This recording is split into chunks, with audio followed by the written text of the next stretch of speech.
Till it's not introduced, we are only, it's some news that has been pushed across. Last few days of the monsoon session left, just today and tomorrow, pushing a bill which we don't know details about, we don't have information about. I wouldn't want to speculate. However, the question does arise that why is this diversionary tactic being used at a time when the country is asking about the vote dacoity coming from the Election Commission of India? That's point one. Point two. The Bharatiya Janata Party has almost added ED, income tax, CBI in its toolkit, election toolkit, to make governments fall as well. We've seen how this has been weaponized to attack opposition leaders. Sitting Chief Minister Hemant Sorenji was accused under some political conspiracy and put behind bars. Accused, not convicted. The case was politically motivated. Similarly with Arvind Kejriwalji.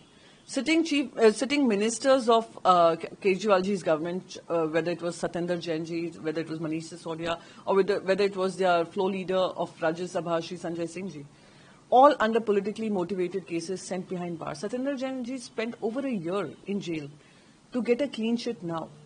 So what does it speak of, misuse of such, agencies, and now creating an act which will be misused for opposition?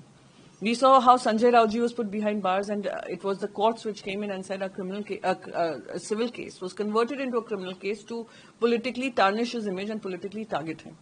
So Bharatiya Janata Party has been known to do this, and for them to come with this kind of a bill. Of course we want clean politics. Of course we want clean leaders. Of course we want clean politicians. But on the basis of accusations which are usually politically motivated to decide who will sit on the CM chair and who will not, is going against the mandate and the will of the people of the state that elects them and the state that gives them the vote. Do you think there will be a proper discussion in the parliament? Because only 2 days I doubt it's also not going to be introduced simply because this is a diversionary tactic to take away the discussion from something which is extremely important to the citizens of this country, which is their fundamental right enshrined in the Constitution, which is their right to vote. Actively disenfranchising people and not being held accountable, the Election Commission of India, is something which is being spoken about every single citizen of this country.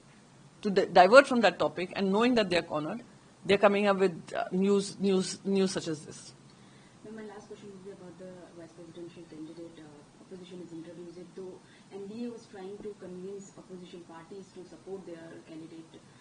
But now your candidate, the opposition candidate, is being termed as googly by the opposition. No, I'm finding it amusing that they are trying to win support of the opposition for their candidate. They did not consult us in the idea of consensus building. They did not consult the opposition before naming their candidate. So to say that, oh, look, they are making an attempt, not that I've heard of any attempt, neither have I, only hearing it through sources, that some attempt has been made. Anyway, having said that, very clearly there are two ideas of India currently. One is which is chipping away the constitutional rights of the citizens of this country and undermining democratic process, whether it is through the Election Commission, whether it is through agencies, whether it is through undermining constitutional morality. On the other hand, we have been fighting for the constitutional rights that have been enshrined by our founding fathers of the Republic, as well as fighting for the democratic process to prevail in this country. Our candidate is a well-respected judge who is known for giving verdicts which strengthen the Constitution, which strengthen India's democracy. So it is very clear, two sides of India, one which does not believe in constitutional rights and Constitution, on the other hand, someone who has fought for that Constitution and to safeguard the Constitution. So that is our fight, and the questions would be asked, of course, of the TDP and YSRCP, that someone who's so well respected, coming from Andhra Pradesh, will they still choose to go with an NDA candidate who probably has been put up for political reasons more than anything else? Will there be a strong, tough fight now? Yes, it would be, and I would appeal to the conscience of all these political parties who are in alliance with the NDA to understand that today the opposition has been fighting this fight. You all could also be at the receiving end of Bharatiya Janata Party's unending appetite to expand itself and to be in power at all costs. So it will come to their doorstep too.